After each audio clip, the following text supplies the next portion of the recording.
Hi friends, welcome. Bharathi Kannamma இன்னைக்கு எபிசோடில் வந்த சுவாரஸ்யமான சீன்ஸ் பற்றி பார்க்கலாம். சௌந்தர்யாட்ட ஊர் பிரசிடென்ட் சொல்கிறாரு, உண்மையிலே எங்களுக்கு மனசுக்கு ரொம்ப சந்தோஷமா இருக்குமா அப்படின்னு சொல்கிறாரு. எங்கள் ஊர் பொண்ணு கண்ணம்மா மனவேதனையோட இந்த ஊருக்கு வரப்ப எனக்கு உங்கள் எல்லார் மேலேயும் ரொம்ப வருத்தமாக இருந்துச்சு, கோபமாக இருந்துச்சுமா அப்படின்னு சொல்கிறாரு. கடைசியில் நீங்களே குடும்பத்தோட இங்கே தேடி வந்து உங்களுக்கு முன்னாடி டாக்டரும் வந்து எல்லாம் நல்லபடியாக முடிஞ்சிருச்சுமா அப்படின்னு சொல்கிறாரு. நாட்டாம சொல்றாரு, மன கசப்போட வந்தீங்க, இன்னைக்கு இந்த மண்ணில் வச்சு நீங்க எல்லாருமே ஒன்று சேர்ந்துட்டீங்க, எங்களுக்கு ரொம்ப சந்தோஷமா இருக்கு அப்படின்னு சொல்றாரு.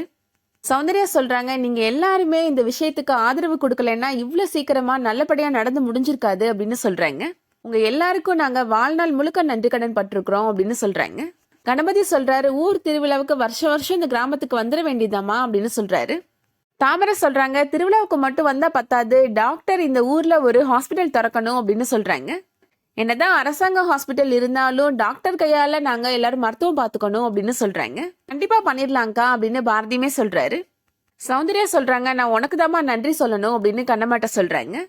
பாரதி ஊரை விட்டு வந்து எல்லாத்தையும் மறந்து உன்னை ஏத்துக்க தயாரா இருந்தாலும் உன்னோட பிடிவாதம் எங்க எல்லாரையும் அசைச்சு பாத்துருச்சுமா அப்படின்னு சொல்றாங்க. ஒரு கட்டத்துல உன்னோட மனசு மாறுன்ற நம்பிக்கை எனக்கு இல்லாம போயிடுச்சுமா அப்படின்னு சொல்றாங்க. அதனாலதான் அவனுக்கு வெளிநாட்டுல இருந்து ஆஃபர் வந்தப்ப அக்செப்ட் பண்ணிட்டு நீ போன்னு கூட நான் சொல்லிட்டேன் அப்படின்னு சௌந்தர்யா சொல்றாங்க. அந்த கடவுள் புண்ணியத்துல கடைசியில நீயே மனசு மாறி ஒண்ணு சேர்ந்துட்டமா அப்படின்னு சொல்றாங்க சௌந்தர்யா. ஏன் அத்தை இப்படி பிரிச்சு பேசுறீங்க அப்படின்னு கண்ணம்மா சொல்றாங்க. நான் ஒன்னும் சுத்தி இருக்கிற எல்லாரும் சொல்லி மனசு மாறல, என்னோட மனசுக்கே தோணிதான் நான் மாறினேன் அப்படின்னு சொல்றாங்க. ஹேமாவும் லட்சுமியும் சொல்றாங்க, அம்மாவும் அப்பாவும் ஒரே வீட்டுல ஒன்னா சேர்ந்து இருக்கணும்னு நாங்க அவ்வளவு ஆசைப்பட்டோம் அப்படின்னு சொல்றாங்க. நானும் லட்சுமியும் அதுக்காக நிறைய பேசி இருக்கிறோம், அழுது இருக்கிறோம், ஆனா அம்மாட்ட மட்டும் காமிச்சுக்கிட்டது கிடையாது அப்படின்னு சொல்றாங்க ஹேமா. லட்சுமி சொல்றாங்க, இனிமே நம்ம எல்லாரும் ஒன்னா சந்தோஷமா ஒரே வீட்டுல இருக்கலாம், பேரண்ட்ஸ் டீச்சர் மீட்டிங்க்கு அம்மா அப்பா 2 பேரும் சேர்ந்து வருவாங்க அப்படின்னு சொல்லி ரொம்ப சந்தோஷப்படுறாங்க. சௌந்தர்யா சொல்றாங்க, கல்யாண வேலைகள்லாம் பண்ண வேண்டியது இருக்கு, நாங்க ஊருக்கு கிளம்பணும் அப்படின்னு சொல்றாங்க. கணபதி சொல்றாரு, நம்ம இந்த ஊர்லயே கல்யாணத்தை வச்சுக்கிட்டா என்ன அப்படின்னு கேக்குறாரு. உங்களுக்கு அதுல சம்மதம் இல்லையா பாரதி அப்படின்னு கேக்குறாரு. எனக்கு சந்தோஷம்தான், என்னோட வாழ்க்கையவே திருப்பி கொடுத்த ஊர் இது அப்படின்னு சொல்றாரு பாரதி. ஊர்க்காரங்களாம் சொல்றாங்க, நாங்களே கல்யாண வேலையை பாத்துக்கிறோம், எங்களுக்கும் இந்த கல்யாணத்தை கண்ணால பார்த்த மாதிரி இருக்கும்ல அப்படின்னு சொல்றாங்க. கண்ணம்மா சொல்றாங்க, எனக்கு சம்மதம் தான், ஆனா அத்தை மட்டும் சம்மதிச்சா போதும் அப்படின்னு சொல்றாங்க. எனக்கும் பரிபூர்ண சம்மதம் அப்படின்னு சொல்லிடுறாங்க சௌந்தர்யா. என்னை சுத்தி நடந்த எல்லா விஷயத்தையும் ரீக்ரியேட் பண்ணீங்க, அதே மாதிரி கல்யாணத்தையும் ரீக்ரியேட் பண்ணிட்டா போச்சு அப்படின்னு சொல்றாரு பாரதி. கண்ணம்மா சொல்றாங்க, இந்த கல்யாணத்தை ரீக்ரியேட்லாம் பண்ணக்கூடாது அப்படின்னு சொல்றாங்க. இத்தனை வருஷமா நம்ம ஒன்னா சேர்ந்து வாழ்வோமா மாட்டோமான்னு குழப்பத்திலே இருந்தோம், ஆனா இப்பதான் கடவுளா பார்த்து நல்ல முடிவு கொடுத்துருக்காரு அப்படின்னு சொல்றாங்க. இந்த கல்யாணம் ரொம்ப நல்லபடியா நடக்கணும் அப்படின்னு சொல்றாங்க கண்ணம்மா. இத்தனை வருஷம் நான் பட்ட வலி வேதனைக்கு இந்த கல்யாணம் ஒரு மருந்தா இருக்கணும் அப்படின்னு சொல்றாங்க. இந்த கல்யாணம் ஏதோ ஒரு வகையில வித்தியாசமானதா இருக்கணும், எனக்கு மறக்க முடியாததா இருக்கணும் அப்படின்னு சொல்றாங்க கண்ணம்மா. அந்த கல்யாணம் ஆகிற மொமெண்ட் ரொம்ப ஸ்பெஷலா இருக்கணும்னு நான் நினைக்கிறேன் அப்படின்னு கண்ணம்மா சொல்றாங்க. என்ன பண்ணணும்னு சொல்லு கண்ணம்மா, பண்ணிடலாம் அப்படின்னு பாரதி சொல்றாரு. அதெல்லாம் நான் சொல்ல மாட்டேன், நீங்களே யோசிச்சு பண்ணுங்க அப்படின்னு கண்ணம்மா சொல்லிடுறாங்க. நம்ம கல்யாணம் வித்தியாசமா இருக்கணும், வாழ்க்கை முழுக்க நம்ம மனசுல நிக்கிற மாதிரி இருக்கணும் அப்படின்னு கண்ணம்மா சொல்றாங்க. சௌந்தர்யா பாரதிட்ட சொல்றாங்க, இந்த கல்யாணம் அவ மனசுல நிக்கிற மாதிரி இருக்கணுமா, என்ன பண்ணணும்னு யோசி பாரதி அப்படின்னு சொல்றாங்க. டாக்டர் தம்பி அதை பத்தி யோசிக்கட்டும், நம்ம கல்யாண வேலையெல்லாம் பார்க்கலாம் அப்படின்னு தாமரை சொல்றாங்க.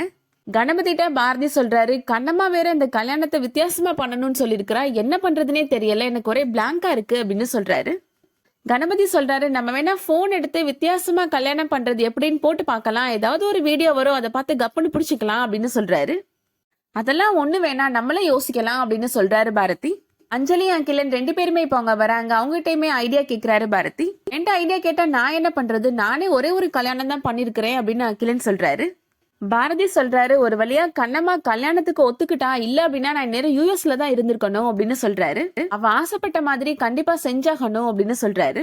அஞ்சலி சொல்றாங்க, பேசாம நம்ம எல்லாரும் கிளம்பி ஒரு தனி தீவுக்கு போய் நீங்க 2 பேரும் கல்யாணம் பண்ணிக்கிறீங்களா அப்படின்னு கேக்குறாங்க. இந்த ஐடியா நல்லா இல்ல அப்படின்னு கணபதி சொல்றாரு.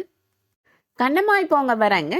அஞ்சலி கண்ணம்மாட்ட சொல்றாங்க, நீ பாட்டுக்கு கல்யாணத்தை வித்தியாசமா பண்ணணும்னு சொல்லிட்ட, மாமா இங்க மந்திரிச்சு விட்ட கோழி மாதிரி ஆயிட்டாரு அப்படின்னு சொல்றாங்க அஞ்சலி.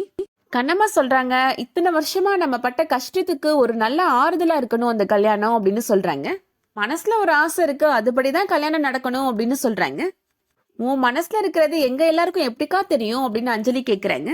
பாரதிட்ட கண்ணம்மா சொல்றாங்க, நீங்க என்ன பிடிச்சுதானே கல்யாணம் பண்ணிக்கிட்டீங்க, அப்ப நீங்க தான் கண்டுபிடிக்கணும் அப்படின்னு சொல்லிட்டு போறாங்க.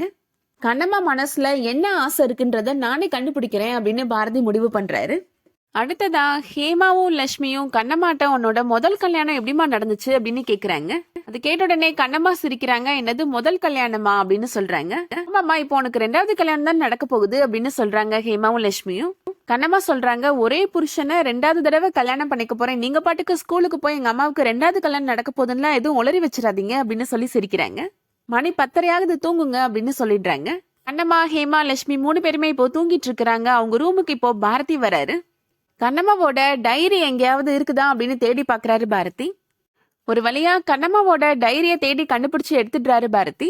தான் கண்ணம்மா பாரதிக்கு எதிரில் நின்னுட்டு இருக்கிறாங்க.